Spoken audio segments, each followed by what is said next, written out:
ಆತ್ಮೀಯ ವಿದ್ಯಾರ್ಥಿಗಳೇ, ನಿಮಗೆಲ್ಲರಿಗೂ ಶ್ರೀ ಕಾಮಾಕ್ಷಿ ಟ್ಯುಟೋರಿಯಲ್ಗೆ ಸ್ವಾಗತ. ಇವತ್ತು ನಾವು SLC 2024 ಎಕ್ಸಾಮಿಗೆ 2 ಮಾರ್ಕ್ಸಿಂದ ಮತ್ತಷ್ಟು ಇಂಪಾರ್ಟೆಂಟ್ ಕ್ವಶನ್ಸನ್ನು ನೋಡೋಣಂತ. ಇವತ್ತಿಂದ ನಮ್ದು 4ನೇ ಕ್ಲಾಸ್ ರೀ. ಭಾಗ 1, ಭಾಗ 2, ಭಾಗ 3 ಒಳಗೂ ನಾ ಏನು ಮಾಡೀನಿ, 2 ಮಾರ್ಕ್ಸಿಂದ ಫುಲ್ ಇಂಪಾರ್ಟೆಂಟ್ ಕ್ವಶನ್ಸು ಮಾಡೀನಿ. ಇವತ್ತು ನೋಡ್ತೀನಿ ಆದಷ್ಟು ಇವತ್ತಿನ ಕ್ಲಾಸ್ನ ನಾ 2 ಮಾರ್ಕ್ಸಿನ ಕ್ವಶನ್ನ ಎಲ್ಲ ಕ್ವಶನ್ಸು ಮಾಡಿಸ್ಬೇಕಂತ ಮಾಡೀನಿ. ಇವತ್ತೆಲ್ಲ ಮಾಡಿಸಿದ್ನಿ ಅಂದ್ರೆ ನಿಮಗೆ ಈ 4 ಕ್ಲಾಸ್ನ ನೀವು ನೋಡ್ಕೊಂಡು ಹೋದ್ರೆ ಸಾಕು, 2 ಮಾರ್ಕ್ಸಿಂದ ಯಾವುದೇ ಕ್ವಶನ್ಸ್ ಕೊಟ್ಟು ನೀವು ಈಸಿಯಾಗಿ ಮಾಡಿಬರ್ತೀರಿ. ನೋಡಿರಿ, ನನ್ನ ಕ್ಲಾಸ್ ನಿಮ್ಗೆ ಲೈಕ್ ಆತಂದ್ರೆ ಒಂದು ಲೈಕ್ ಕೊಡಿರಿ, ಸಬ್ಸ್ಕ್ರೈಬ್ ಮಾಡ್ಕೊರಿ, ನಿಮ್ಮ ಫ್ರೆಂಡ್ಸ್ಗೆಲ್ಲರಿಗೂ ಶೇರ್ ಮಾಡಿರಿ, ಒಂದು ಒಳ್ಳೆಯ ಕಮೆಂಟ್ಸನ್ನು ಕೊಡಿರಿ. ನೋಡಿರಿ, ನೆಕ್ಸ್ಟ್ ಕ್ವಶನ್ ನೋಡಿರಿ, ಇದು most important questions. Next, English ವರ್ಣಮಾಲೆಯ ಅಕ್ಷರಗಳಿಂದ ABCDE ಮತ್ತು ಐಗಳನ್ನು ಒಂದು ಘನಾಕೃತಿ ದಾಳದ ಮುಖಗಳ ಮೇಲೆ ಗುರುತಿಸಿದೆ. ಈ ದಾಳವನ್ನು ಒಂದು ಬಾರಿ ಉರುಳಿಸಿದಾಗ ಮೇಲೆ ಬರುವ ಮುಖದಲ್ಲಿ ಸ್ವರಾಕ್ಷರ ಅಂದರೆ ಓವೆಲ್ ಬರುವ ಸಂಭವನೀಯತೆಯನ್ನು ಕಂಡುಹಿಡಿಯಿರಿ.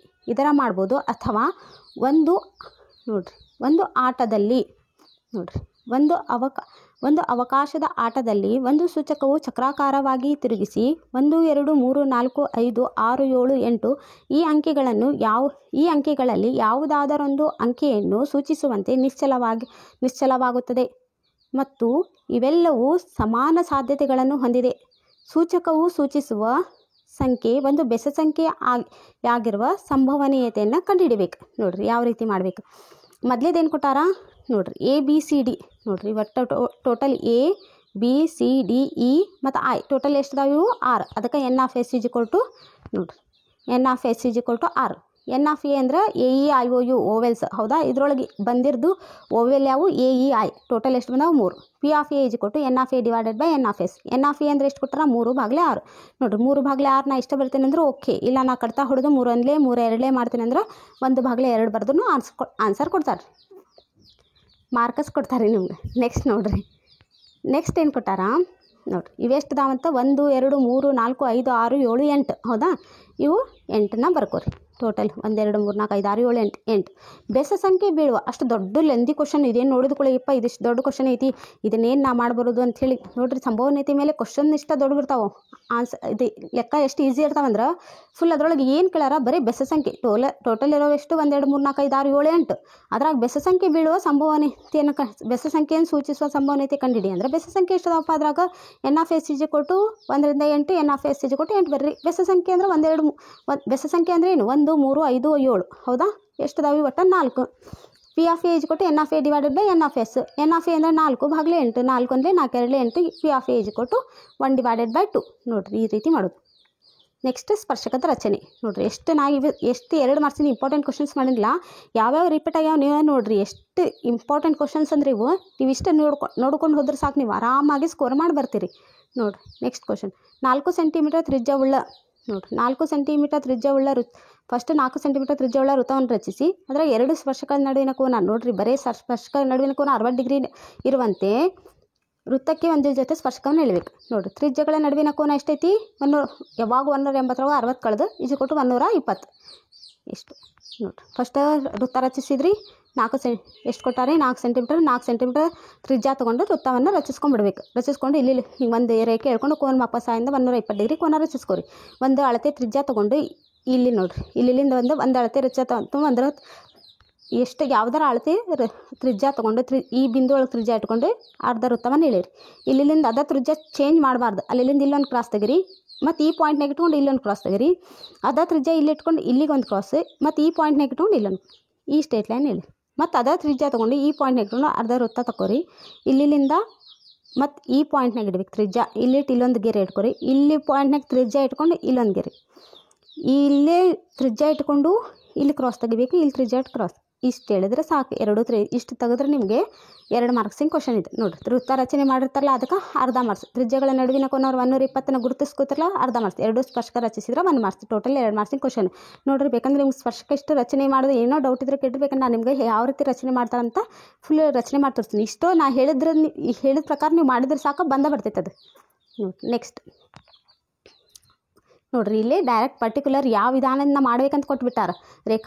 ಕೊಟ್ಟಿರುವ ರೇಖಾತ್ಮಕ ಸಮೀಕರಣ ಜೋಡಿಯನ್ನು ವರ್ಜಿಸುವ ವಿಧಾನದಿಂದ ಮಾಡಬೇಕು. ನೋಡ್ರಿ ಇಲ್ಲಿ 2x + y = 8, x - y = 8. ಈಗ ಇದ್ರಾಗ ಏನು ಮಾಡ್ಬೇಕು, ಇದನ್ನ ಕಳಿಬೇಕಿಲ್ಲ, ಈಗ ಕೂಡಿಸ್ಬೇಕು. ಯಾಕಂದ್ರೆ ಇಲ್ಲಿ ಆಲ್ರೆಡಿ ಪ್ಲಸ್ ಮೈನಸ್ ಕೊಟ್ಬಿಟ್ಟಾರೆ. ಇವೆರಡು ಕ್ಯಾನ್ಸಲ್ ಆಕಾವು. 2x ಗೆ 3x, ಒಂದು x ಕುಡಿಸಿದ್ರೆ 3x, 8ಕ್ಕೆ 1 ಕುಡಿಸಿದ್ರೆ 9.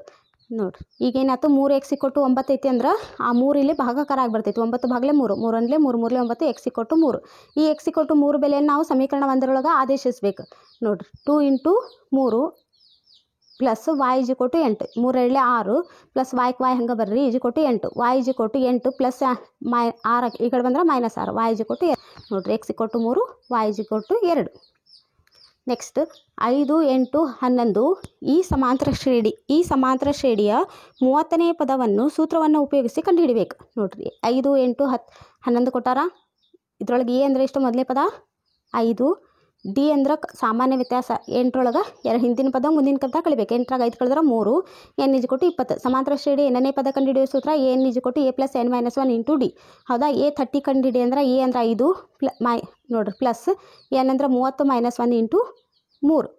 5ಕ್ಕೆ 5 ಹಂಗೆ ಬರ್ರಿ. 30ರಾಗ 1 ಕಳೆದ್ರೆ 29 × 3. 29ಕ್ಕೆ 3ಲೆ ಗುಣಿಸಿದ್ರೆ 87. 87ಕ್ಕೆ 5 ಕುಡಿಸಿದ್ರೆ 92. a 30 = 92. ನೆಕ್ಸ್ಟ್ ನೋಡ್ರಿ 10, 15, 20 ಈ ಸಮಾಂತರ ಶ್ರೇಣಿಯ ಮೊದಲ 20 ಪದಗಳ ಮೊತ್ತವನ್ನು ಸೂತ್ರವನ್ನು ಉಪಯೋಗಿಸಿ ಕಂಡುಹಿಡಿಯಿರಿ.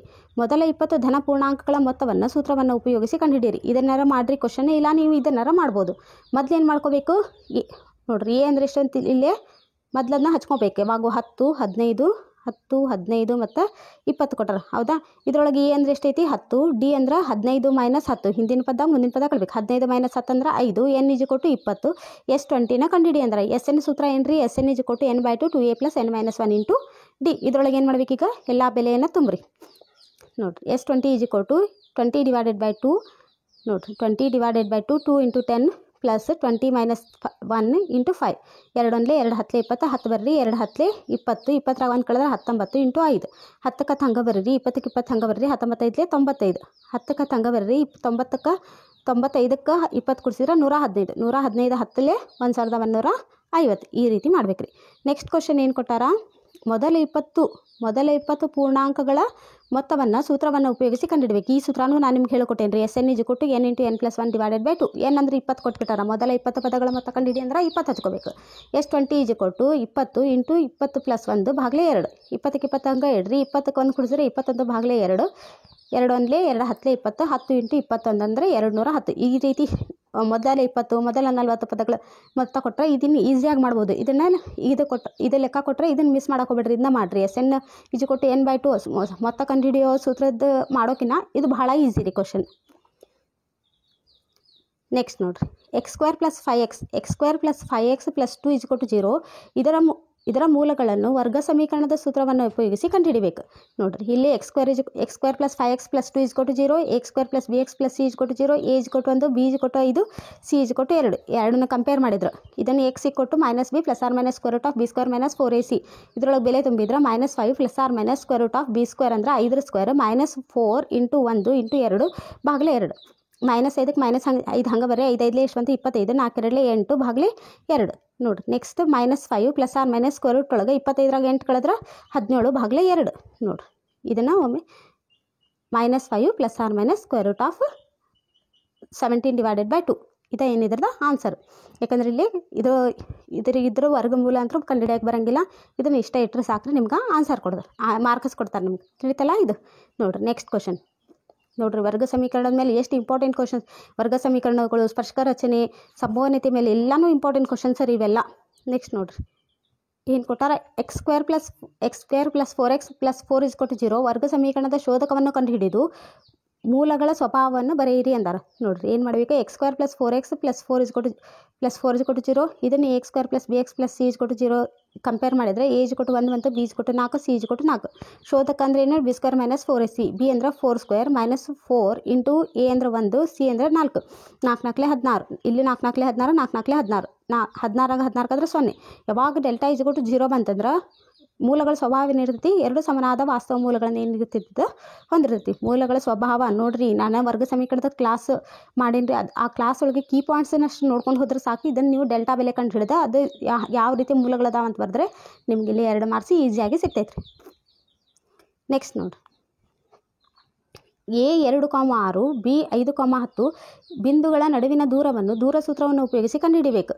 ನೆಕ್ಸ್ಟ್ P3 ಅಥವಾ ಇದರ ಮಾಡ್ಬೋದು, ಇಲ್ಲ ನೀವು P3,4 Q 5,6 ಬಿಂದುಗಳನ್ನು ಸೇರಿಸುವ ರೇಖಾಖಂಡದ ಮಧ್ಯಬಿಂದುವಿನ ನಿರ್ದೇಶಾಂಕಗಳನ್ನು ಮಧ್ಯಬಿಂದು ಸೂತ್ರವನ್ನು ಉಪಯೋಗಿಸಿ ಕಂಡುಹಿಡಿಯಬೇಕು.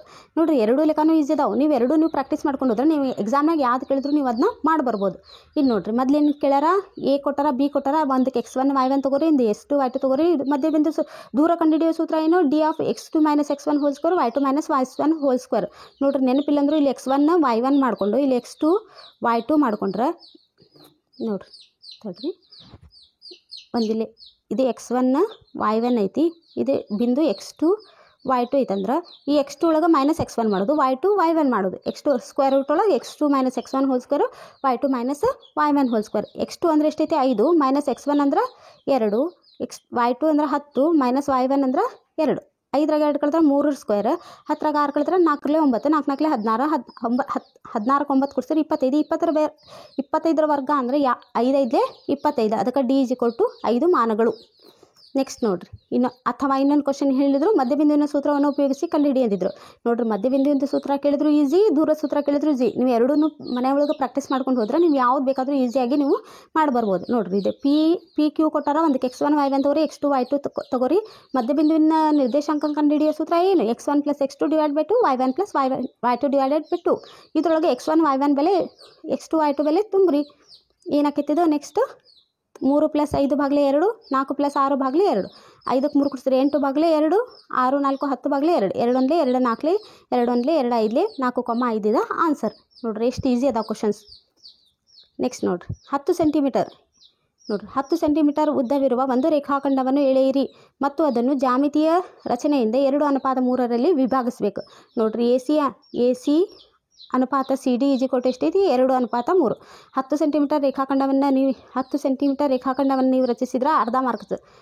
ಎಯಲ್ಲಿ ಲಘುಕೋನವನ್ನು ಗುರುತಿಸ್ತಿರಲ್ಲ ಅದಕ್ಕೆ ಅರ್ಧ ಮಾರ್ಕ್ಸ್. ಏನಿದೆ 5 ಕಂಸಗಳನ್ನು ಎಳಿತಿರಲ್ಲ ಅದಕ್ಕೆ ಅರ್ಧ ಮಾರ್ಕ್ಸ್. A2 ಸಮಾಂತರ A2 ನೋಡಿರಿ, A2C ಸಮಾಂತರ A5 B ಸಮಾಂತರ ಏನು ರಚಿಸ್ತಾರಲ್ಲ ಅದಕ್ಕೆ ಅರ್ಧ ಮಾರ್ಕ್ಸ್. ಇದನ್ನೇ ರಚನೆ ನೋಡಿರಿ, ಇದು ಭಾಳ ಅಂದ್ರೆ ಭಾಳ ಈಸಿ ಐತ್ರಿ. ಇದನ್ನು ನೀವು ಮಾಡಿರಿ, ಬೇಕಂದ್ರೆ ನಿಮ್ಗೆ ತಿಳಿಲಿಲ್ಲ ಅಂದರೆ ಹೇಳ್ರಿ, ರಚನೆ ಇದನ್ನು ಹೇಳ್ಕೊಡ್ರಿ ಅಂದರೆ ಇನ್ನೊಮ್ಮೆ ಒಂದು ಕ್ಲಾಸ್ನಾಗ ರಚನೆನೇ ಹೇಳ್ಕೊಡ್ತೀನಿ. ನೆಕ್ಸ್ಟ್ ಇದಂದ್ರೆ sin θ cos α ಬೆಲೆ ಕೇಳಿದ್ರೆ ಭಾಳ ಅಂದ್ರೆ ಭಾಳ ಈಸಿ ರೀ. ಕೊಟ್ಟಿರುವ ಚಿತ್ರದಲ್ಲಿ ಕೆಳಗಿನ ಬೆಲೆಗಳನ್ನು ಕಂಡುಹಿಡಿಯಿರಿ ಅಂತಾರೆ.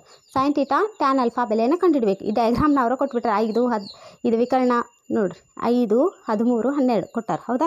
ಈಗ ನೀವು ಮೊದಲು ಏನು ಮಾಡ್ಕೋಬೇಕು, sin θ ಬೆಲೆ ಕಂಡುಹಿಡಬೇಕು. ನೋಡಿರಿ, sin θ ಅಂದ್ರೇನು, ಇದು θ ಅಂದ್ರೆ ಅದರ ಅಭಿಮುಖ ಬಾಹು ಬಾಗ್ಲೆ ವಿಕರ್ಣ 12 / 15. ನೋಡಿರಿ, 12 sin θ ಬೆಲೆ 12 / ನೋಡಿರಿ, sin θ ಬೆಲೆ 12 / 15. ಇಷ್ಟು ಬರೋದು ಸಾಕು ನಿಮ್ಗೆ 1 ಮಾರ್ಕ್ಸ್. ಇಷ್ಟು ಈಸಿ ಗೊತ್ತಾ. ನೋಡಿರಿ, ಬರೀ ಏನಿಲ್ಲ, ಡಯಾಗ್ರಾಮ್ನಾಗ ಅವರೇ ಕೊಟ್ಬಿಟ್ಟಾರೆ ಎಲ್ಲ ಪ್ರತಿಯೊಂದ್ರದ್ದು ಬೆಲೆನೂ ಅವರು ಕೊಟ್ಟು ನಿಮ್ಗೆ sin θ ಬೆಲೆಯನ್ನು ಕಂಡುಹಿಡಿ ಅಂದಾರ. sin θ ಅಂದ್ರೆ ಏನಾಕೈತ್ರಿ, sin θ = ಇದು θ ಐತಂದ್ರೆ ಅದ್ರ ಎದ್ರಿನ ಬಾಹು ಬರ್ಕೋಬೇಕು 12 ಬಾಗ್ಲೆ ವಿಕರ್ಣ ಎಷ್ಟಿರ್ತೈತಿ, ಇದು ವಿಕರ್ಣ ಹೌದಿಲ್ಲ ಲಂಬಕೋನದ ಎದ್ರಿಂದ ಬಾಹು ಇದು 13. tan α ನೋಡಿರಿ, ಇನ್ನೊಂದು ಏನು ಕೇಳ್ಯಾರ, tan α, ಹೌದಾ. tan α ಕಂಡುಹಿಡಿಬೇಕು. ಅಲ್ಫಾ ಎಲ್ಲೈತಿ ಇಲ್ಲಿ, tan α tan α ಆದರೆ ಎದ್ರಿನ ಬಾಹು 5 ಬಾಗ್ಲೆ ಪಾರ್ಶ್ವಬಾಹು 5 / 12. ನೋಡಿರಿ, 5 / 12 ಆನ್ಸರ್. ತಿಳಿತಾ. ನೆಕ್ಸ್ಟ್ ನೋಡಿರಿ, ಕೊಟ್ಟಿರುವ ಈ ಸಮೀಕರಣಗಳನ್ನು ವರ್ಜಿಸುವ ವಿಧಾನದಿಂದ ಕಂಡುಹಿಡಬೇಕು. 2 ಸಮೀಕರಣ ಕೊಟ್ಟಾರ, ಹೌದಾ. ಈ 2 ಸಮೀಕರಣ ನಾವು ವರ್ಜಿಸುವ ವಿಧಾನದಿಂದ ಬಿಡಿಸ್ಬೇಕು. ಯಾವ ರೀತಿ ಬಿಡಿಸ್ಬೇಕು ನೋಡಿರಿ, 2x + 3y = 7 ಕೊಟ್ಟಾರ, 2x + y = 5 ಕೊಟ್ಟಾರ. ಈ 2 ಸಮೀಕರಣ ಕಳಿಬೇಕಂದ್ರೆ ಚಿಹ್ನೆಯನ್ನು ಏನು ಮಾಡ್ಕೋಬೇಕು, ನಾವು ಚೇಂಜ್ ಮಾಡ್ಕೋಬೇಕು. ಇಲ್ಲಿ ಮೈನಸ್ ಹಚ್ಕೊರಿ, ಇಲ್ಲಿ ಪ್ಲಸ್ ಐತಿ, ಮೈನಸ್ ಹಚ್ಕೊರಿ, ಮೈನಸ್, ಹೌದಾ. ನೋಡಿರಿ ತಡ್ರಿ, ಇಲ್ಲಿ ನೋಡಿರಿ, ಇವೆರಡು ಏನಾದರೂ ಕ್ಯಾನ್ಸಲ್ ಆಯ್ತು. ಇಲ್ಲಿ ಪ್ಲಸ್ ಮೈನಸ್ ಅಂದ್ರೆ ಕಳೀರಿ. 3 y ಒಂದು y ಕಳೆದ್ರೆ 2 y, 7ರಾಗ 5 ಕಳೆದ್ರೆ 2, y = 2. ಇದು ಗುಣಾಕಾರ ಈ ಕಡೆ ಬಂದರೆ ಅಂತ ಭಾಗಾಕಾರ 2 1 y = 1 ಬಂತು. ಈ y = 1 ಬೆಲೆಯನ್ನು ಸಮೀಕರಣ 2ರಾಗ ಆದೇಶಿಸೋಣ. 2x + 1 = 0, ಹೌದಾ. 2x ನೋಡಿರಿ, 2x is equal to 5 plus 1 ಈ ಕಡೆ ಬಂದ್ರೆ -1 2x ಈಸ್ ಈಕ್ವಲ್ ಟು 5 ಒಂದು ಕದ್ರೆ 4 ಇದು 2 ಗುಣಾಕಾರ ಈ ಕಡೆ ಅಂದ್ರೆ ಭಾಗಾಕಾರ 2 ಒಂದಲೇ 2 x ಈಸ್ ಈಕ್ವಲ್ ಟು 2 ನೋಡಿ x ನೋಡಿ 2 ಒಂದಲೇ 2 x equal to 2 y is equal to 1 ಈ ರೀತಿ ಮಾಡಬೇಕು. ನೆಕ್ಸ್ಟ್ ನೋಡಿರಿ 2 5 8 ಈ ಸಮಾಂತರ ಶ್ರೇಣಿಯ 2, 5, 8 ಈ ಸಮಾಂತರ ಶ್ರೇಣಿಯ 12ನೇ ಪದಗಳನ್ನು ಸೂತ್ರವನ್ನು ಉಪಯೋಗಿಸಿ ಕಂಡುಹಿಡಬೇಕು. ಸಮಾಂತರ ಶ್ರೇಣಿ ಬರ್ಕೋರಿ ಮೊದಲು 2, 5, 8 ಇದ್ರೊಳಗೆ ಎ ಅಂದರೆ 2 ಕೊಟ್ಟಾರ, ಡಿ ಅಂದರೆ 3 ಕೊಟ್ಟಾರ, ಎ ಅಂದರೆ 12 ಕೊಟ್ಟಾರ. N A 12 ಕಂಡುಹಿಡಬೇಕು. ಎನ್ 12 ಕೊಟ್ಟಾರ. ಎನ್ ಸೂತ್ರ ಏನು? N a plus n minus 1 into D. ಇದ್ರೊಳಗೆ ಪ್ರತಿಯೊಂದು ಬೆಲೆ ತುಂಬ್ರಿ. ಈಗ a12 ನೋಡ್ರಿ a12 ಎ ಅಂದರೆ 2 ಪ್ಲಸ್ ಎನ್ ಅಂದರೆ 12 ಮೈನಸ್ 1 ಇಂಟು ಡಿ ಅಂದರೆ 3. 2 ಹಂಗೆ ಬರ್ರಿ. 12 1 ಕಳೆದ್ರೆ 11 ಇಂಟು 3 11 3 33 33ಕ್ಕೆ 2 ಕೂಡಿಸಿದ್ರೆ 35. ಎ 12 35 ನೋಡಿ. ಸಮಾಂತರ ಶ್ರೇಣಿಯೊಳಗೆ ಮತ್ತೆ ಯಾವ ರೀತಿ ಕ್ವಶನ್ಸ್ ಕೇಳ ನೋಡಿರಿ. ಇವೆಲ್ಲ 2 ಮಾರ್ಕ್ಸಿನ ಇಂಪಾರ್ಟೆಂಟ್ ಕ್ವಶನ್ಸ್ ರೀ.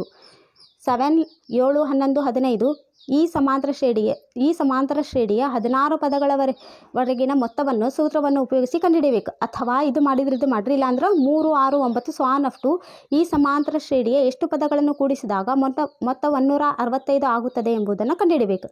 ನೋಡಿರಿ ಫಸ್ಟ್ ಲೆಕ್ಕ ಮಾಡೋಣ. ಅದರೊಳಗೆ ಏನು ಕೊಟ್ಟಾರ? ಫಸ್ಟ್ ಏನು ಕೊಟ್ಟಾರ ಲೆಕ್ಕದೊಳಗೆ 7 11 15 ಸ್ವಾನ್ ಅಫ್ ಟು 16 ಪದಗಳು. ಎ ಅಂದರೆ 7, ಡಿ ಅಂದ್ರೆ 11ರೊಳಗೆ 7 ಕಳೆದ್ರೆ 4. Next N is equal to 16. S N ಸೂತ್ರನೇ S N is equal to n/2 2a plus n minus 1 into D. ಇದರೊಳಗೆ ಪ್ರತಿಯೊಂದರ ಬೆಲೆಯನ್ನು ತುಂಬ್ರಿ. 16 ಎನ್ ಅಂದರೆ 16 ಬಾಗಿಲೆ 2 2 ಇಂಟು ಎ ಅಂದರೆ 7 ಪ್ಲಸ್ ಎನ್ ಅಂದರೆ 16 ಮೈನಸ್ 1 ಇಂಟು 4. 2 ಒಂದಲೇ 2 ಎಂಟ್ಲೆ 16 8 ಬರ್ಕೋರಿ. 7 7 14 ನೋಡಿರಿ. 16ಆಗ 1 ಕಳೆದ್ರೆ 15 15 4 60 ಬರ್ರಿ. 60ಕ್ಕೆ 14 ಕೊಡಿಸಿದ್ರೆ 74 74 ಎಂಟ್ಲೆ 592 ಇಸ್ ಆನ್ಸರ್. ನೋಡ್ರಿ ನೆಕ್ಸ್ಟ್ ಕ್ವಶನ್ ಒಳಗೆ ಏನು ಕೊಟ್ಟಾರ?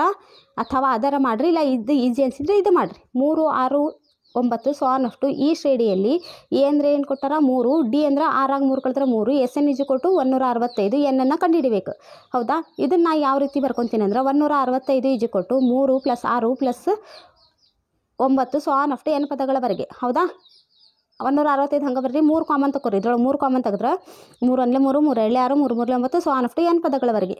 ನಾ ನಿಮಗೆ ಎಸ್ ಎನ್ ಸೂತ್ರ ಏನು ಕೊಟ್ಟಿದೆ? S N is equal to n into n plus 1 divided by 2.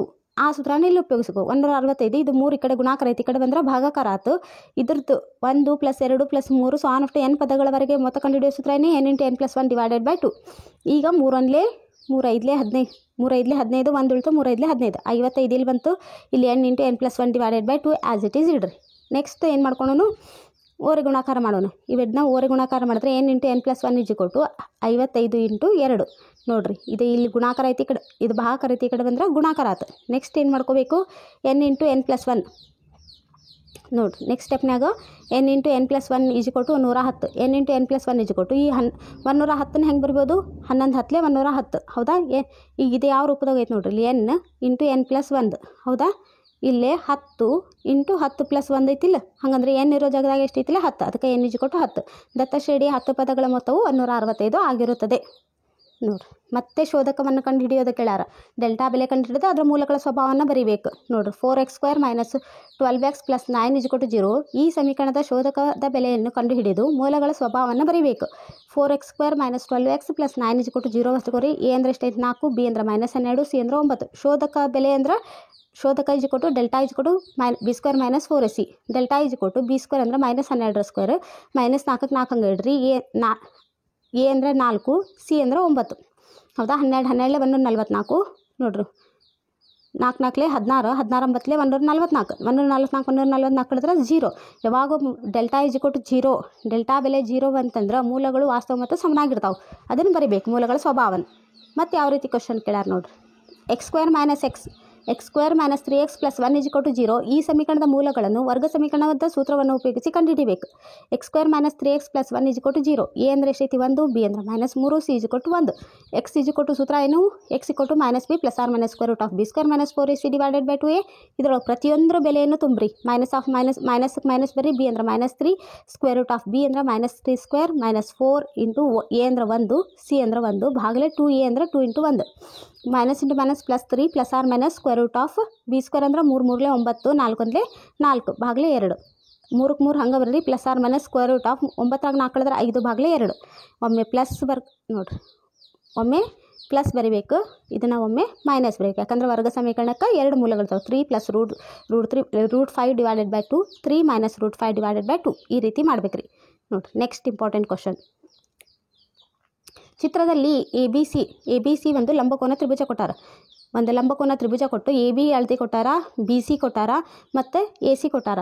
Sign alpha ಮತ್ತು ಕಾಸ್ ಅಲ್ಫಾ ಬೆಲೆಯನ್ನು ಕಂಡುಹಿಡ್ಬೇಕು. ನೋಡಿರಿ ಎಷ್ಟು ಈಸಿ ಗೊತ್ತಾ, ಈ ಥರ ಕ್ವಶನ್ಸ್ ಕೊಟ್ಟಂದ್ರೂ ಮಿಸ್ ಮಾಡಿ ಬರಬೇಡ್ರಿ. ಸೈನ್ ಅಲ್ಫಾ ಅಂದ್ರೆ ನೋಡಿರಿ, ಇದು ಸೈನ್ ಅಲ್ಫಾ ಅದರ ಅಭಿಮುಖ ಬಾಹು ಬಾಗಿಲೆ ವಿಕರ್ಣ. ಅಭಿಮುಖ ಬಾಹು ಅಂದರೆ ಎ ಬಿ, ನೋಡಿರಿ ಅಭಿಮುಖ ಬಾಹು ಅಂದರೆ A B divided by A C.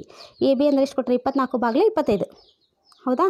Next cos alpha, ನೋಡಿರಿ ಕಾಸ್ ಅಲ್ಫಾ ಅಂದ್ರೆ ಪಾರ್ಶ್ವಬಾಹು ಬಿ ಸಿ ಬಾಗಿಲೆ ಎ ಸಿ. ಬಿ ಸಿ ಅಂದರೆ ಎಷ್ಟು ಕೊಟ್ಟರೆ 7, ಬಾಗಿಲೆ ಎ ಸಿ ಅಂದರೆ 25. ಇಷ್ಟು ಈಸಿ ಕ್ವಶನ್ ಗೊತ್ತಾಯಿತು 2 ಮಾರ್ಕ್ಸಿಗೆ. ನೆಕ್ಸ್ಟ್ ಇದನ್ನು ಅಷ್ಟೇ, ಪಿ ಕಾಮ ನೋಡಿರಿ ಪಿ ಕಾಮ 2, ಪಿ ಅಂದ್ರೆ 2 3 ಕೊಟ್ಟಾರ, ಕ್ಯೂ ಅಂದ್ರೆ 4 1 ಕೊಟ್ಟಾರ. ನಡುವಿನ ದೂರವನ್ನು ದೂರ ಸೂತ್ರ ಉಪಯೋಗಿಸಿ ಕಂಡುಹಿಡಿಯಬೇಕು. ನೆಕ್ಸ್ಟ್ ಎ -6 10 ಮತ್ತು ಬಿ 3, -8 ಬಿಂದುಗಳನ್ನು ಸೇರಿಸುವ ರೇಖಾಖಂಡ ಎ ಬಿಯನ್ನು -4, 6 ಬಿಂದುವು ವಿಭಾಗಿಸುವ ಅನುಪಾತವನ್ನು ಕಂಡುಹಿಡಿಬೇಕು. ನೋಡಿರಿ ಯಾವ ರೀತಿ ಮಾಡಬೇಕು. ಪಿ ಕ್ಯೂ ಅಂದರೆ square root of x2 - x1 whole square plus y2 - y1 whole square. ಒಂದೇ ಲೆಕ್ಕ ಮಾಡಕೊಂತೀವಿ. x2 ಅಂದರೆ ಎಷ್ಟು ಕೊಟ್ಟರೆ 4 -2, ಹೌದಾ, ಪ್ಲಸ್ y2 - y1 ಅಂದ್ರೆ 1 - 3 ಹೋಲ್ ಸ್ಕ್ವೇರ್. 4ರಾಗ 2 ಕಳೆದ್ರೆ 2 ಸ್ಕ್ವೇರ್ ಪ್ಲಸ್ 3ರಾಗ 1 ಕಳೆದ್ರೆ -2 ಹೋಲ್ ಸ್ಕ್ವೇರ್. 2 2 4, 2 2 4, 4ಕ್ಕೆ 4 3 8, 8ನ್ನು ಯಾವ ರೀತಿ ಬರಿಬೋದು, 4 2 8, 4ರ ವರ್ಗ ಎಷ್ಟು 2 ಹೊರಗೆ ಬರ್ಕೋರಿ. ರೂಟ್ ಒಳಗೆ 2ಕ್ಕೆ 2 ಹಂಗೆ 2√2 ಮಾನಗಳು. ನೆಕ್ಸ್ಟ್ ನೋಡಿರಿ, ಭಾಗ ಪ್ರಮಾಣ ಸೂತ್ರವನ್ನು ಉಪಯೋಗಿಸ್ಕೊಂಡು ಮಾಡಬೇಕು. ಭಾಗ ಪ್ರಮಾಣ ಸೂತ್ರ ನಿಮ್ಗೆ ಹೇಳ್ಕೊಟ್ಟೆ ನಾ. P of x y = m1 x2 plus m2 x1 divided by m1 plus m2, m1 y2 plus m2 y1 divided by m1 plus m2. ಇದನ್ನು ಎಷ್ಟು ಕೊಟ್ಟಾರ, ಪಿ ಆಫ್ ಎಕ್ಸ್ y -4 6 ಕೊಟ್ಟಾರ. m1 ಅಂದ್ರೆ 3m1, x2 ಅಂದ್ರೆ 3 m1 m2 ಹಂಗೆ ಇಟ್ಕೋಬೇಕು. ನೋಡಿರಿ 3m1 -6m2 divided by m1 plus m2 10m2 divided by m1 plus m2. ನೋಡಿರಿ ಎಕ್ಸ್ ನಿರ್ದೇಶಾಂಕವನ್ನು ನಾವು ಸರಿದೂಗಿಸ್ಕೋಬೇಕಂದ್ರೆ ನೋಡ್ರಿ ಯಾವ ರೀತಿ ಮಾಡಬೇಕಂದ್ರೆ ಎಕ್ಸ್ ನಿರ್ದೇಶಾಂಕಗಳನ್ನು ನಾವು ಸರಿದೂಗಿಸ್ಕೋಬೇಕು, ಹೌದಾ. ಫಸ್ಟ್ ಈ ಎಕ್ಸ್ ನಿರ್ದೇಶಾಂಕ ನೋಡಿರಿ, ಎಕ್ಸ್ ನಿರ್ದೇಶಾಂಕ ಅಂದ್ರೆ ಇದು ಎಕ್ಸಿಂದ ನಿರ್ದೇಶಾಂಕ, ಇವೆರಡನ್ನ ಕಂಪೇರ್ ಮಾಡಬೇಕು. -4 = 3m1 -6m2 divided by m1 plus m2 ಬರ್ಕೋರಿ. ಓರೆ ಗುಣಾಕಾರ ಮಾಡಿರಿ 4ಕ್ಕೆ. -4 × m1 ಅಂದರೆ -4m1 plus into -4m2 = 3m1 -6m2 as it is ಇಡ್ರಿ. ನೆಕ್ಸ್ಟ್ m2 ಒಂದು ಕಡೆ ಮಾಡ್ಕೊಳ್ಳೋಣ, m1 ಒಂದು ಕಡೆ ಮಾಡೋಣ. ಏನು ಮಾಡ್ತೀನಿ, ಈ -6 ನೋಡಿರಿ -6m2 ಈ ಕಡೆ ಬಂದರೆ ಆಯಿತು, plus 6m2 -4m2 as it is ಇಡ್ರಿ. 3m2 ಆ್ಯಸ್ ಇಟ್ ಈಸ್ ಇಡ್ರಿ. -4m1 ಈ ಕಡೆ ಬಂದ್ರೆ ಪ್ಲಸ್ 4m1. 6ರಾಗ 4 ಕಳೆದ್ರೆ 2m2 ಪ್ಲಸ್ 4ಕ್ಕೆ 3 ಕೂಡಿಸಿದ್ರೆ 7m1. ನೆಕ್ಸ್ಟ್ ಏನು ಮಾಡ್ಕೋಬೇಕು, m1 divided by m2 ಮಾಡ್ಕೋಬೇಕಲ್ಲ. m1 divided by m2 ಅಂದರೆ ಏನಾಗೈತಿ, 2 ಡಿವೈಡೆಡ್ ಬೈ 7. m1 = m2 ಅಂದರೆ 2 = 7. ನೋಡಿರಿ ಇಷ್ಟು ಈಸಿ ಅದಾವೆ ಕ್ವಶನ್ಸ್. ನೆಕ್ಸ್ಟ್ ಇದನ್ನು ನೋಡಿರಿ, ನೆಕ್ಸ್ಟ್ ಕ್ವಶನ್ ಏನೈತಿ, ಇದನ್ನು ರಚನೆ ಕೇಳಾರ. 8.4 ಸೆಂಟಿಮೀಟರ್ ಉದ್ದವಿರುವ ರೇಖಾಖಂಡವನ್ನು ಎಳೆದು ಅದನ್ನು ಜಾಮಿತೀಯ ರಚನೆಯಿಂದ 1:3 ಅನುಪಾತದೊಳಗೆ ಇದನ್ನು ವಿಭಾಗಿಸ್ಬೇಕು. ಯಾವ ರೀತಿ ಮಾಡ್ತೀರಿ, ಸರಳ ರೇಖೆಯನ್ನು ಹೇಳ್ಕೊಂಡಿರ್ತಿರಲ್ಲ ಅದಕ್ಕೆ ನೋಡಿರಿ. ಏನು ಈ ಸರಳ ರೇಖೆಯನ್ನು ಎಳಿತಿರಲ್ಲ, ಎ ಬಿ ಸರಳ ರೇಖೆಯನ್ನು ಎಳಿತಿರಲ್ಲ, ಅದಕ್ಕೆ ಎ ಬಿ 8.4 ಕೊಟ್ಟಾರಲ್ಲ, 8.4ನ ಅದನ್ನೇ ಹೇಳ್ಕೊಂಡ್ರೆ ಅರ್ಧ ಮಾರ್ಕ್ಸ್. ಏನು ಲಘು ಕೋನಗಳನ್ನು ಮತ್ತು 4 ಭಾಗಗಳನ್ನು ಏನು ಮಾಡ್ತೀರಿ, ಅದಕ್ಕೆ ಅರ್ಧ ಮಾರ್ಕ್ಸ್. ಆಮೇಲೆ A1C ಸಮಾಂತರ A4 ಬಿಗೇನು ಹೇಳಿತ್ರಲ್ಲ ಇದಕ್ಕೆ 1 ಮಾರ್ಕ್ಸ್. ಇದ್ರ ರಚನೆ ಬೇಕಂದ್ರೆ ಹೇಳ್ಕೊಡ್ರಿಂದ ಡೀಟೇಲ್ ಹೇಳ್ಕೊಡ್ತೀನಿ. ಇಲ್ಲ ಭಾಳ ಈಸಿ ಐತಿ, ಇಲ್ಲ ಮೇಡಮ್ ನಾ ಮಾಡ್ತೀನಿ ಅಂದ್ರೆ ಮಾಡಿರಿ ಇದು. ನೋಡಿರಿ ನೆಕ್ಸ್ಟ್ 5 + √3 ನೋಡಿರಿ. 5 + √3 ಒಂದು ಭಾಗಲಬ್ಧ ಸಂಖ್ಯೆ ಅಂತ ಸಾಧಿಸ್ರಿ ಅಂದರೆ 72 ಮತ್ತು 120ರ ಮಸಾವನ್ನು ಯೂಕ್ಲಿಡ್ ಭಾಗಾಕಾರ ಕ್ರಮವಿಧಿಯನ್ನು ಉಪಯೋಗಿಸ್ಕೊಂಡು ಕಂಡುಹಿಡಿಬೇಕು, ಹೌದಾ. ಇದನ್ನು ಯಾವ ರೀತಿ ಮಾಡ್ಬೇಕಂತ ಹೇಳ್ಕೊಟ್ಟೆ ನಾನು. ಯಾವಾಗೂ ಅಭಾಗಲಬ್ಧ ಸಂಖ್ಯೆ ಸಾಧಿಸದಿದ್ದನ್ನು ಅದನ್ನು ಮೊದಲೇನು ಮಾಡ್ಕೋಬೇಕು, ಭಾಗಲಬ್ಧ ಸಂಖ್ಯೆ ಅಂತ ಊಹಿಸ್ಕೋಬೇಕು. ಭಾಗಲಬ್ಧ ಅಂದ್ರದ್ದು 5+√3 = a ಬೈ b ರೂಪದಾಗ ಇರ್ತೈತಿ. ಮತ್ತು ಏನಿರುತ್ತೆ ಬಿ ಎ ಮತ್ತು ಬಿಗಳು ಸಹ ಅವಿಭಾಜ್ಯಗಳಾಗಿರ್ತಾವೆ. ಬಿ ಯಾವಾಗೂ ಬಿ ಕ್ಯಾನಾಟ್ ಬಿ = 0. ಬಿ 0 ಅಂದ್ರೆ ಅದು ಭಾಗಲಬ್ಧ ಸಂಖ್ಯೆ ಆಗಂಗಿಲ್ಲ. ಹಾಗಂದ್ರೆ a ಬೈ b - 5 = √3 ಆಯಿತು. ಇದನ್ನು ನಾವು ಮರುಜೋಡಣೆ ಮಾಡ್ಕೊಂಡ್ರೆ √3 = a ಬೈ b ಪ್ಲಸ್ 5 ಕಡೆ ಬಂದ್ರೆ a ಬೈ b - 5 ಹಂಗೈತಿ ಹಂಗೆ ಇಡ್ರಿ. √3 = ಏನಾಕೈತಿ ಕೆಲಸ ತೆಗೆದ್ರೆ a b ಇದ್ರ ಜೊತೆ ಗುಣಾಕಾರ ಆಕೈತಿ. a - 5b / b. ಹೌದಾ? ಈಗ ನೆಕ್ಸ್ಟ್ ನೋಡ್ರಿ, ಎ ಮತ್ತು ಬಿಗಳು ಪೂರ್ಣಾಂಕಗಳಾಗಿರೋದ್ರಿಂದ a ಬೈ b - 5 ಒಂದು ಭಾಗಲಬ್ಧವಾಗಿದೆ. ಹಾಗಾತಂದ್ರೆ √3 ಒಂದು ಭಾಗಲಬ್ಧ ಆಯ್ತು. ಆದ್ರೆ √3 ಅನ್ನೋದೊಂದು ಭಾಗಲಬ್ಧ ಸಂಖ್ಯೆ. ಇದು ಭಾಗಲಬ್ಧ ಸಂಖ್ಯೆ ಅಂತಕ್ಕಂಥ ಒಂದು ಸತ್ಯ ಸಂಗತಿಗೆ ಏನಾಗ್ತಿತ್ತು, ವಿರುದ್ಧವಾತು. ಹಂಗಂದ್ರೆ 5+√3 ಭಾಗಲಬ್ಧ ಸಂಖ್ಯೆ ಅಂತಕ್ಕಂಥ ನಮ್ಮ ಊಹೆ ತಪ್ಪಾತು. ಆದ್ದರಿಂದ 5+√3 ಒಂದು ಭಾಗಲಬ್ಧ ಸಂಖ್ಯೆ. ಹೌದಾ? ನೆಕ್ಸ್ಟ್ ನೋಡ್ರಿ, ಯೂಕ್ಲಿಡ್ನ ಭಾಗಾಕಾರ ಕ್ರಮ ವಿಧಿಯನ್ನು ಉಪಯೋಗಿಸ್ಕೊಂಡು ಮಾಡಬೇಕಲ್ಲ. ಇದನ್ನು ಯಾವ ರೀತಿ ಮಾಡ್ಬೇಕಂದ್ರೆ ಫಸ್ಟ್ a = b³ + ಆ ರೂಪದಾಗ ಬರ್ಕೋಬೇಕು. 120 ಕೊಟ್ಟಾರ, 72 ಕೊಟ್ಟಾರ. 120ಕ್ಕೆ 72ರಲ್ಲಿ ಭಾಗಿಸ್ರಿ. 72ರ ಮಗ್ಯಾಗ 120 ಇಲ್ಲ, ಅದಕ್ಕೆ ಸಣ್ಣ ಸಂಖ್ಯೆ ಅಂದರೆ 72 ಅನ್ಲಿ 72 ಬರ್ತೈತಿ. 120ರೊಳಗೆ 72 ಅಂಕ ಆದ್ರೆ 48. ಇದನ್ನು ಯಾವ ರೀತಿ ಬರಿಬೇಕಂದ್ರೆ 120 = 72 × 1 + 48. ಶೇಷ ಏನು ಬಂತ ಅದನ್ನೆಲ್ಲ ಹಚ್ಕೋಬೇಕು. ನೆಕ್ಸ್ಟ್ ಏನು ಮಾಡಬೇಕು, ಈ 42 ಆನ್ಸರ್ ಶೇಷ ಬಂದಿರ್ತಲ್ಲ, ಆ ಶೇಷನ ಇಲ್ಲಿ ಹಚ್ಕೊಂಡು ಈ 72ನ್ನು ಇಲ್ಲಿ ಹಚ್ಕೊಂಡು ಇವೆರಡನ್ನೂ ಭಾಗಿಸ್ಬೇಕು. 48 ಮಗ್ಗೆಗೆ 72 ಇಲ್ಲ ಅಂದ್ರೆ ಅದಕ್ಕೆ ಸಣ್ಣ ಸಂಖ್ಯೆ ಅಂದರೆ 48 ಅಂದರೆ 48. 72ರಾಗ 48 ಕಳೆದ್ರೆ 24 ಬಂತು. ಅದನ್ನು ಯಾವ ರೀತಿ ಹಚ್ಕೋಬೇಕಂದ್ರೆ ಈ 72 = ನಡಕಿಂದ ಬರ್ಕೋಬೇಕು. ಮೊದಲು 72 = 48 × 1 ಭಾಗಲೇ ಪ್ಲಸ್ 24. ಈಗ ಈ 74ರಲ್ಲಿ 48ಕ್ಕೆ ಭಾಗಿಸ್ಬೇಕು. 24ರಲ್ಲಿ 48. 48 ಕಳೆದ್ರೆ 0. ಈಗ ಇದನ್ನ ಯಾವ ರೀತಿ ಹಚ್ಬೇಕು, 48 = 24 × 2 + 0. ಯಾವ ಸಂಖ್ಯೆಯಿಂದ ನಮಗೆ 0 ಬಂತಲ್ಲ ಅದ ಏನಿದ್ರದ್ದು ಮೊಸ = 24. ನೆಕ್ಸ್ಟ್ ನೋಡಿ, ಕೊಟ್ಟಿರುವ ರೇಖಾತ್ಮಕ ಜೋಡಿಗಳ ಸಮೀಕರಣಗಳನ್ನು ಬಿಡಿಸ್ರಿ ಅಂದಾರ. ಈಗ ಯಾವ ರೀತಿ ಬಿಡಿಸ್ಬೇಕು, ಇದನ್ನು 3x + y = 12 ಕೊಟ್ಟಾರ, x + y = 6 ಕೊಟ್ಟಾರ. ಹೌದಾ? ಇದನ್ನು ನಾವು ಕಳಿಬೇಕಂದ್ರೆ ಚಿಹ್ನೆ ಚೇಂಜ್ ಮಾಡಿರಿ. ಇವೆರಡು ಕ್ಯಾನ್ಸಲ್ ಹಾಕೋ. 3ರಾಗ 1 ಕಳೆದ್ರೆ 2x + 12ರಾಗ 6 ಕಳೆದ್ರೆ 6. x = 6. ಇದು ಭಾಗಾಕಾರ ಆಕೈತಿ. 2 2 3 x = 3. ನೋಡಿರಿ, ಈಗ x = 3 ಬಂತಲ್ಲ, ಇದನ್ನು x + y = 6 ಹಾಕೋಣಂತ. 3 + y = 6. y = 6 + 3 ಕಡೆ ಬಂದ್ರೆ -3 y = 3. ಈ ರೀತಿ ಮಾಡಿದರೆ 2 ಮಾರ್ಕ್ಸ್. ನೆಕ್ಸ್ಟ್ ನೋಡಿರಿ, 2 ಮಾರ್ಕ್ಸಿನ 4 7 10 / ಈ ಸಮಾಂತರ ಶ್ರೇಣಿಯ 20ನೇ ಪದವನ್ನು ಸೂತ್ರವನ್ನು ಉಪಯೋಗಿಸಿ ಕಂಡುಹಿಡಿಯಿರಿ. 4 7 10 / A20. ಹೌದಾ? ಎ ಅಂದರೆ 4, ಡಿ ಅಂದರೆ 7ರಾಗ 4 ಕಳೆದ್ರೆ 3, ಎನ್ ಅಂದರೆ 20. N = a + n - 1 × d. A ಅಂದರೆ ಇವೆಲ್ಲ ಬೆಲೆ ತುಂಬ್ರಿ. ಅಂದರೆ 4 + 20 - 1 × 3. 4 20ರಾಗ 1 ಕಳೆದ್ರೆ 19 × 3. 19 3 57. 57ಕ್ಕೆ 4 ಕೊಡ್ತೀರಾ 61. ನೋಡಿರಿ, ನೆಕ್ಸ್ಟ್ ಕ್ವಶನ್. 2x² + 5x - 3 = 0. ಈ ಸಮೀಕರಣದ ಮೂಲಗಳನ್ನು ವರ್ಗ ಸಮೀಕರಣದ ಸೂತ್ರವನ್ನು ಉಪಯೋಗಿಸಿ ಕಂಡುಹಿಡಿಯಿರಿ. ಇಲ್ಲಾಂದ್ರೆ ಇದು ಈಸಿ ಅಂದರೆ ಇದು ಮಾಡಿರಿ. ಇಲ್ಲಾಂದ್ರೆ 5x² - 6x - 2 = 0. ಈ ಸಮೀಕರಣದ ಮೂಲಗಳನ್ನು ವರ್ಗ ಪೂರ್ಣಗೊಳಿಸುವ ವಿಧಾನದಿಂದ ಕಂಡುಹಿಡಿಯಿರಿ. ನೆಕ್ಸ್ಟ್ ಏನು ಮಾಡಬೇಕೀಗ, ಫಸ್ಟ್ ಏನು ಲೆಕ್ಕ ಕೊಟ್ಟರೆ ಹಚ್ಕೋರಿ. ಎ ಅಂದರೆ ಏನು, ಬಿ ಅಂದರೆ ಏನು, ಸಿ ಅಂದರೆ ಏನು ಹಚ್ಕೋರಿ. x = ಸೂತ್ರ ಏನು, x = -b + or -√(b² - 2 b² - 4ac / 2a. ಇದ್ರೊಳಗೆ ಪ್ರತಿಯೊಂದರ ಬೆಲೆಯನ್ನು ತುಂಬಿದ್ರೆ -× -+5 √+r - √5 5 25 4 7 8 8 3 24 / 5 5 + or - √25ರಾಗ 24 ಕಳೆದ್ರೆ 1/4. ನೋಡಿರಿ, 5 x = 5 + or - √1 ಅಂದ್ರೆ 1/4. ಯಾವಾಗ ವರ್ಗ ಸಮೀಕರಣಕ್ಕೆ 2 ಮೂಲಗಳಿರ್ತಾವೆ, ಅದಕ್ಕೆ 2 1 ಪ್ಲಸ್ ಹಚ್ಕೋಬೇಕು, ಮೈನಸ್ ಹಚ್ಕೋಬೇಕು. 5ಕ್ಕೆ 1 ಕೊಡ್ಸಿದ್ರೆ 6/4. 5ರಾಗ 1 ಕಳೆದ್ರೆ 4/4. 2 2 2 3/2 ಅಂತ ಬಂತು. 4 4 ಕ್ಯಾನ್ಸಲ್ ಆಗಿ x = 1. ಅಥವಾ ಇನ್ನೊಂದು ಲೆಕ್ಕ ಏನು ಕೇಳಾರ, ಯಾವ ವಿಧಾನದಿಂದ ಮಾಡಂದಾರ, ಅದನ್ನ ವರ್ಗ ಪೂರ್ಣಗೊಳಿಸುವ ವಿಧಾನದಿಂದ ಮಾಡಂದಾರಲ್ಲ, ಅದನ್ನು ಯಾವ ರೀತಿ ನೋಡಿರಿ. ಇಷ್ಟೊತ್ತನ ಇದೇನು ಬಂದಿದ್ದಲ್ಲ, ಇದು ಇಂಪಾರ್ಟೆಂಟ್ ನೋಡಿರಿ. ಇದನ್ನು ಯಾವ ರೀತಿ ಮಾಡ್ಬೇಕಂದ್ರೆ x² - 6x - 2 = 0. ಇದಕ್ಕೇನು ಮಾಡಬೇಕು, ಈ ಪೂರ ಸಮೀಕರಣಕ್ಕೆ ನಾವು 5ರಿಂದ ಗುಣಿಸ್ಬೇಕು. 5ರಿಂದ ಗುಣಿಸಿದ್ರೆ 5 5 25 x² - 5 6 30x - 5 2 10 = 0. ಇದನ್ನು 25 x² ಹಂಗೆ ಹಚ್ಕೋರಿ, -30 x² ಹಂಗೆ ಹಚ್ಕೋರಿ. ಇಲ್ಲಿ +3² -3² ಎಕ್ಸ್ಟ್ರಾ ಆ್ಯಡ್ ಮಾಡ್ಕೋರಿ. ಯಾಕೆ ಮಾಡ್ಕೋಬೇಕಂದ್ರೆ ಇದನ್ನು a - b ಹೋಲ್² ರೂಪದಾಗ ಬರೀಬೇಕು. ಇದನ್ನು 5x - 3 ಹೋಲ್² ರೂಪದಾಗ ಬರ್ಕೋಬೇಕು. 3 3 9 10ರಾಗ 9 10ಕ್ಕೆ 9 ಕೊಡ್ಸಿದ್ರೆ 19 = 0. ಈಗ ಇದೇನಾಕೈತಿ, 5x - 3 ನೋಡಿರಿ, 5x - 3 = ಸ್ಕ್ವೇರ್ ಹೋಗ್ಬೇಕಂದ್ರೆ ಇದಕ್ಕೆ ಏನು ಹಾಕಬೇಕು, √19. 5x is equal to 3 minus 3 ಕಡೆ ಬಂದ್ರೆ plus 3 plus or minus square root of 19. X is equal to ಏನಾಕೈತಿ 3 plus or minus square root of 19. ಇದು ಇಂಟು ಐತಿ ಕಡೆ ಬಂದ್ರೆ ಭಾಕಾರ ಐತಿ. ಒಮ್ಮೆ ಪ್ಲಸ್ ಹಚ್ಕೊರು ಮೈನಸ್ ಹಚ್ಕೋ 3 plus square root of 19 divide by 5 3 minus square root of 19 divided by 5. ನೋಡ್ರಿ ನೆಕ್ಸ್ಟ್ ಕ್ವಶನ್. ತ್ರಿಭುಜ ಚಿತ್ರದಲ್ಲಿ ಕೋನ A B C is equal to 90 degree ಆದರೆ ಸೈನ್ ಥೀಟಾ ಮತ್ತು ಕಾಸ್ ಆಲ್ಫಾ ಬೆಲೆಗಳನ್ನ ಕಂಡುಹಿಡಿಬೇಕು. ನೋಡ್ರಿ ಯಾವ ರೀತಿ ಮಾಡ್ಬೇಕಿದ್ನ ಅಂದ್ರೆ ಡಯಾಗ್ರಾಮನ್ನು ಇನ್ನೊಮ್ಮೆ ತೊಗೊಂಡ್ವಿ. ಸೈನ್ ಟೀಟಾ ಅಂದ್ರೆ ಸೈನ್ ನೋಡಿ ಟೀಟಾ ಐತಿ, ಟೀಟಾದ ಅಭಿಮುಖ ಬಾಹು ಡಿವೈಡೆಡ್ ಬೈ ವಿಕರ್ಣ A B divided by A C. A B ಅಂದ್ರೆ 1 ಡಿವೈಡೆಡ್ ಬೈ 2. ಕಾಸ್ ಅಲ್ಫಾ ನೋಡ್ರಿ, ಈಗ ಕಾಸ್ ಅಲ್ಫಾ ಮಾಡ್ಬೇಕು.